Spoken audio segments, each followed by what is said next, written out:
לכם מאוד שנשארתם איתנו, לדעתי גם תרוויחו מזה רווח לא קטן.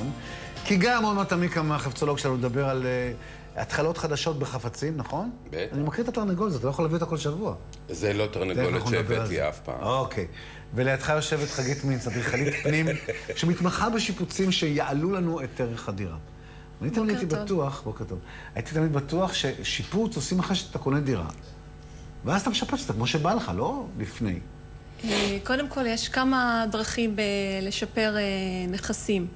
יש נכסים קיימים שאנשים מנסים למכור 2 ו3 והם לא מצליחים, ואז בשביל לקצר את התהליך של המחירה ולקצר את ההתעסקות עם כל המתווכים והשיפוט, כדאי להתחיל לשפץ את הדירה לפני כן ולחסוך את כל ההתעסקות הזו בעצם. אוקיי, כי מה? כי הלקוח שמגיע לקנות, ומדובר על דירות למחירה, לא להשכרה, נכון?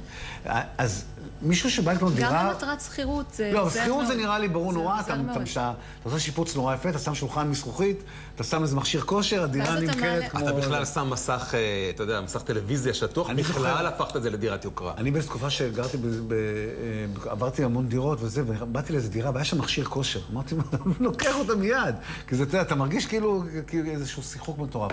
אבל דירות לקנייה, לא מי שקונה דירה, קונה אותה לחלק גדול מחייו. באמת משנה לו אם המטבח נראה כמו שצריך, או שהוא צריך לעשות את זה לבד? דירות לקנייה, שוק הנדל"ן בעצם בנוי כרגע, מצד אחד מדירות שקבלנים מציעים, דירות חדשות.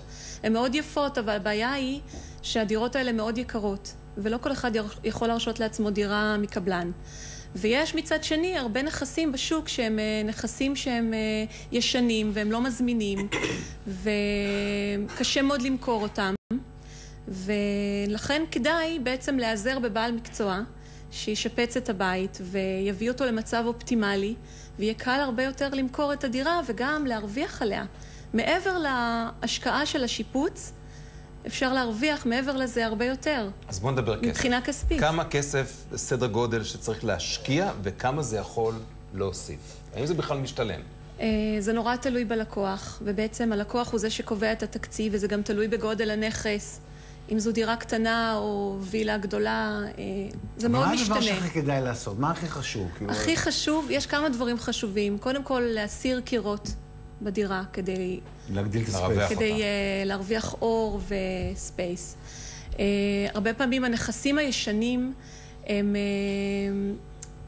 עם מטבחים מאוד קטנים וצפופים ומרפסות קטנות ובוידמים למיניהם שאנחנו אוהבים מאוד להיפטר מהם. ואז אתה מקבל חלל גדול ומרווח ואפשר אחר כך להתחיל לשחק עם העיצוב, עם התאורה. על מה קונה מסתכל כשהוא נכנס לדירה, דבר ראשון?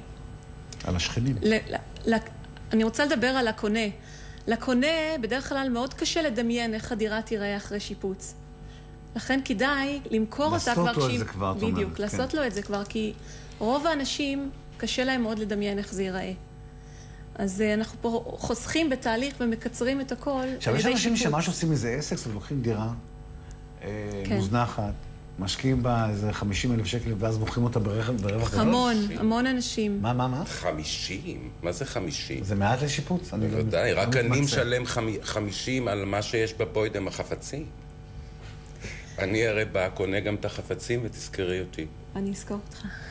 לא, זה נכון, זה אנשים שעושים איזה עסק מהדבר הזה? הרבה אנשים קונים דירות להשקעה, משפצים אותם, מסדרים אותם, משקיעים במטבח, בחדרי אמבטיות, עושים אפגריידינג לבית, קרמיקות נכונות, ריצוף נכון, ועל ידי זה הם מצליחים למכור, להשכיר, במחירים גבוהים מאוד. זאת עונת השיפוצים עכשיו, נכון? נכון. אנחנו בסיומה. לקראת החגים. לפני ראש השנה ולפני פסח. הישראלים אוהבים לשפץ את הבית לפני החג. לעצמם. לעצמם וגם למטרות רווח. שזו תקופה מסויטת שאפשר לתאר בכלל שיפוץ, נכון? עברת אי פעם שיפוץ שלא נגמר בחודש איחור, בעצבים, בעלייה בתקציב. בריב עם הקבלן. בריבים עם כל הסביבה. אז איך בוחרים קבלן? איך בוחרים את הקבלן הנכון?